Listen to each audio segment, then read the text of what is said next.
গাজায় ইসরায়েলি অভিযানের তীব্রতা বৃদ্ধি, খান ইউনুসের নতুন করে বিমান হামলায় উপত্যকা জুড়ে মানবিক সংকট। গাজা ইস্যুতে আন্তর্জাতিক আদালতে ইসরায়েলের বিচারের দাবিতে সোচ্চার তুরস্ক, প্রেসিডেন্ট এরদোয়ানের কঠোর হুঁশিয়ারি ও কূটনৈতিক তৎপরতা। মিশর সীমান্তে হাজার হাজার ত্রাণবাহী ট্রাক আটকে আছে, অথচ সীমান্তের ওপারে খাবারের জন্য হাহাকার করছে গাজার মানুষ। মুসলিম দেশগুলোকে এক হওয়ার ডাক দিলেন ইরানের সর্বোচ্চ ধর্মীয় নেতা আয়াতুল্লাহ আলী খামেনি। এবং সবশেষে জানিয়ে দিব, আল-আকসা মসজিদে ইসরায়েলি পুলিশের প্রবেশে জর্ডান ও সৌদি আরবের তীব্র নিন্দা, মুসলিম বিশ্বে ক্ষোভ এবং জরুরি বৈঠকের ডাক। এতক্ষণ শুনছিলেন আজকের সংবাদের প্রধান শিরোনাম, এবার বিস্তারিত। তার আগে আপনারা যারা ফিলিস্তিনকে ভালোবাসেন, যারা মনে করেন সকল মুসলিম দেশগুলোর একত্রিত হয়ে ফিলিস্তিনকে স্বাধীন রাষ্ট্র হিসেবে ঘোষণা করা উচিত, তারা কমেন্ট বক্সে লিখুন ফিলিস্তিন জিন্দাবাদ। গাজা উপত্যকায় আবারও ভয়াবহ আকার ধারণ করেছে যুদ্ধের পরিস্থিতি। ইসরায়েলি বাহিনী তাদের অভিযানের তীব্রতা আগের চেয়েও বহুগুণে বাড়িয়ে দিয়েছে। বিশেষ করে গাজার দক্ষিণের শহর খান ইউনুসে গত রাত থেকে অবিরাম হামলা চালানো হচ্ছে। স্থানীয়রা জানাচ্ছে ঘন বসতিপূর্ণ এলাকাগুলোতে একের পর এক বোমা ফেলা হচ্ছে, যার ফলে সাধারণ মানুষের জানমালের ব্যাপক ক্ষতি হচ্ছে। খান ইউনুসের আকাশে সারাক্ষণ ড্রোন এবং যুদ্ধবিমানের আওয়াজ শোনা যাচ্ছে, যা সেখানকার বাসিন্দাদের মধ্যে চরম আতঙ্ক তৈরি করছে। সরজমিনে দেখা গেছে খান ইউনুসের হাসপাতালগুলোতে আর তিল ধারণের ঠাঁই নেই। আহত নারী ও শিশুদের ভিড় সামলাতে চিকিৎসকরা হিমশিম খাচ্ছে। প্রয়োজনীয় ঔষধের অভাবে অনেকের চিকিৎসা করা সম্ভব হচ্ছে না। চিকিৎসকরা জানাচ্ছেন এমন অনেক রোগী আসছেন যাদের পুরো শরীর বোমার আঘাতে ঝলসে গেছে, কিন্তু তাদের বাঁচানোর মতো পর্যাপ্ত সরঞ্জাম হাসপাতালে নেই। অন্যদিকে ধ্বংসস্তূপের নিচে এখনও অনেকে চাপা পড়ে আছে বলে আশঙ্কা করা হচ্ছে। সিভিল ডিফেন্স কর্মীরা উদ্ধার কাজ চালানোর চেষ্টা করলেও ক্রমাগত বিমান হামলার কারণে তারা ঘটনাস্থলে পৌঁছাতে পারছে না। উত্তরের গাজা থেকে যারা পালিয়ে দক্ষিণে আশ্রয় নিয়েছেন, তারাও এখন আর নিরাপদ নয়। খান ইউনুসে নতুন করে এই হামলার ফলে লাখ লাখ মানুষ আবারও বস্তুচ্যুত হয়ে পড়েছে। তাদের মাথা গোজার মতো কোনো জায়গা নেই কোনো নিরাপদ আশ্রয় কেন্দ্র। খোলা আকাশের নিচে মানবেতর জীবনযাপন করছে হাজার হাজার পরিবার। পানির সংকট তীব্র আকার ধারণ করেছে এবং পয়ঃনিষ্কাশন ব্যবস্থা পুরোপুরি ভেঙে পড়ায় মহামারী ছড়িয়ে পড়ার আশঙ্কা দেখা দিয়েছে। আন্তর্জাতিক সংস্থাগুলো বারবার যুদ্ধবিরতির আহ্বান জানালেও ইসরায়েল তাদের অভিযান বন্ধ করার কোনো লক্ষণ দেখাচ্ছে না, বরং ইসরায়েলি সামরিক বাহিনী ঘোষণা দিচ্ছে যে হামাসের অবস্থান লক্ষ্য করে তারা এই হামলা আরো জোরদার করবে। এই পরিস্থিতিতে গাজার সাধারণ মানুষের জীবন এক গভীর অনিশ্চয়তার মুখে পড়েছে।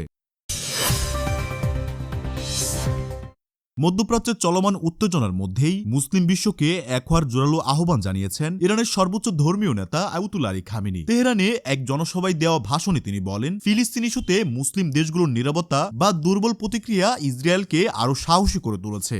তিনি স্পষ্ট ভাষায় বলেছেন, গাজার মানুষের উপর যে নির্যাতন চলছে তা বন্ধ করতে হলে মুসলিম উম্মাকে তাদের ভেদাভেদ বলে এক কাতারে দাঁড়াতে হবে। আয়াতুল্লাহ আলী খামেনি মুসলিম দেশগুলোর নেতাদের প্রতি আহ্বান জানিয়ে বলেন, ইসরায়েলের সাথে সব ধরনের রাজনৈতিক ও অর্থনৈতিক সম্পর্ক ছিন্ন করতে হবে। বিশেষ করে তেল ও খাদ্য রপ্তানি বন্ধ করে ইসরায়েলের উপর চাপ সৃষ্টি করার পরামর্শ দিয়েছেন তিনি। তার মতে কেবল নিন্দা জানিয়ে বা বিবৃতি দিয়ে ইসরায়েলকে থামানো যাবে না, এর জন্য প্রয়োজন সম্মিলিত এবং কঠোর পদক্ষেপ। ইরানের সর্বোচ্চ ধর্মীয় নেতা আরো বলেন, ফিলিস্তিনের প্রতিরোধ যোদ্ধারা যে সাহস দেখিয়েছে তা পুরো মুসলিম বিশ্বের জন্য গর্বের বিষয়। তিনি অভিযোগ করেন, কিছু মুসলিম দেশ পর্দার আড়ালে ইসরায়েলের সাথে সম্পর্ক স্বাভাবিক করার চেষ্টা করছে, যা ফিলিস্তিনিদের রক্তের সাথে চরম বিশ্বাসঘাতকতা। তিনি এসব দেশকে সতর্ক করে দিয়ে বলেন, ইতিহাসের কাছে তারা বিশ্বাসঘাতক হিসাবে চিহ্নিত থাকবে।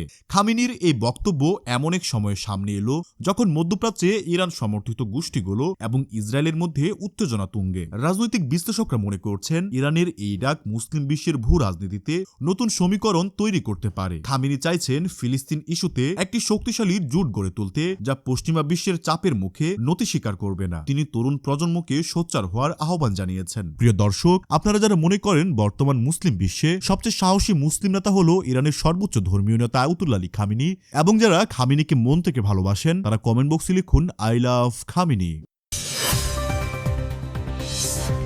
গাজায় চলমান হত্যাযজ্ঞের বিরুদ্ধে আন্তর্জাতিক অঙ্গনে সবচেয়ে সরব ভূমিকা পালন করছে তুরস্ক। ইসরায়েলকে আন্তর্জাতিক বিচারিক আদালতে বিচারের মুখোমুখি করার জন্য তুরস্ক ব্যাপক কূটনৈতিক তৎপরতা শুরু করেছে। দেশটির প্রেসিডেন্ট রিসেপ তাইপ এরদোয়ান সুস্পষ্টভাবে বলেছেন, গাজায় যা ঘটছে তা যুদ্ধাপরাধ এবং তার জন্য ইসরায়েলকে অবশ্যই জবাবদিহি করতে হবে। প্রেসিডেন্ট এরদোয়ান তার সম্প্রতি এক ভাষণে ইসরায়েলি প্রধানমন্ত্রী বেঞ্জামিন নেতানিয়াহুর কঠোর সমালোচনা করেছেন। তিনি ইসরায়েলকে একটি সন্ত্রাসী রাষ্ট্র হিসাবে আখ্যায়িত করে বলেন, পশ্চিমা বিশ্ব এই অপরাধ দেখেও না দেখার ভান করছে। এরদোয়ান কঠোর হুঁশিয়ারি দিয়ে বলেন, ফিলিস্তিনিদের রক্ত বৃথা যেতে পারে না। ইতিহাসের পাতায় এই গণহত্যার বিচার অবশ্যই হবে। তিনি আরো বলেন, ইসরায়েল যদি মনে করে তারা গায়ের জোরে পার পেয়ে যাবে তবে তারা ভুল ভাবছে। তুরস্ক শেষ পর্যন্ত ফিলিস্তিনিদের পাশে থাকবে। তুরস্কের দাবি কেবল মুখের কথাই কাজ হবে না, ইসরায়েলকে থামানোর জন্য কার্যকর পদক্ষেপ নিতে হবে। আঙ্কারা আন্তর্জাতিক আদালতে ইসরায়েলের বিরুদ্ধে হাজার হাজার প্রমাণ ও নথি জমা দেওয়ার প্রস্তুতি নিচ্ছে। এসব নথিতে গাজার স্কুল, হাসপাতাল এবং বেসামরিক নাগরিকদের উপর হামলার চিত্র তুলে ধরা হয়েছে। আন্তর্জাতিক বিশ্লেষকরা মনে করছেন, তুরস্কের এই অবস্থান মুসলিম বিশ্বে তাদের প্রভাব আরো বাড়িয়ে দিবে। এরদোয়ান নিজেকে ফিলিস্তিন ইস্যুতে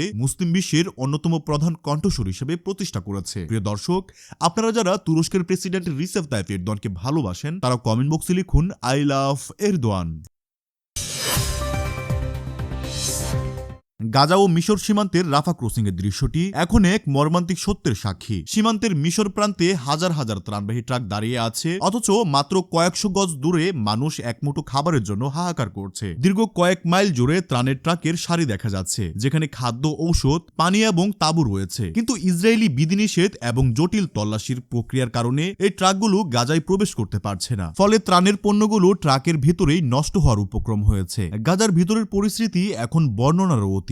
জাতিসংঘের প্রতিবেদন অনুযায়ী গাজার প্রায় অর্ধেক জনগোষ্ঠী এখন চরম দুর্ভিক্ষের মুখে। শিশুরা অপুষ্টিতে ভুগছে এবং অনেক জায়গায় মানুষ পশুখাদ্য খেয়ে জীবন ধারণের চেষ্টা করছে। ত্রাণ সংস্থার কর্মীরা বলছেন, ইসরায়েল ইচ্ছাকৃতভাবে ত্রাণ প্রবেশে বাধা দিচ্ছে। প্রতিটি ট্রাককে একাধিকবার তল্লাশি করা হচ্ছে এবং সামান্য অজুহাতে পুরো ট্রাক ফিরিয়ে দেওয়া হচ্ছে। মিশর সরকার জানিয়ে দিয়েছে তারা সীমান্ত খুলে দিতে প্রস্তুত, কিন্তু ইসরায়েলি বিমান হামলার ঝুঁকি এবং তাদের অনুমতির অভাবে ত্রাণ পাঠানো সম্ভব হচ্ছে না। সীমান্তে আটকে থাকা ট্রাক চালকরা বলছেন, তারা দিনের পর দিন অপেক্ষা করছে, চোখের সামনে খাবার নষ্ট হচ্ছে, অথচ এই খাবারগুলো ওপাশের মানুষগুলোর জীবন বাঁচাতে পারত।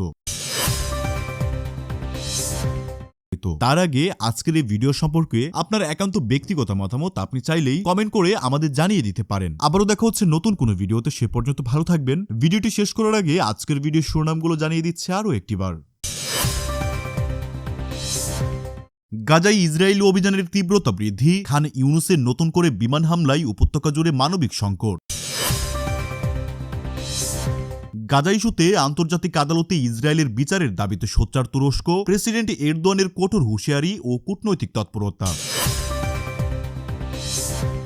মিশর সীমান্তে হাজার হাজার ত্রাণবাহী ট্রাক আটকে আছে, অথচ সীমান্তের ওপারে খাবারের জন্য হাহাকার করছে গাজার মানুষ। মুসলিম দেশগুলোকে এক হওয়ার ডাক দিলেন ইরানের সর্বোচ্চ ধর্মীয় নেতা আয়াতুল্লাহ আলী খামেনি।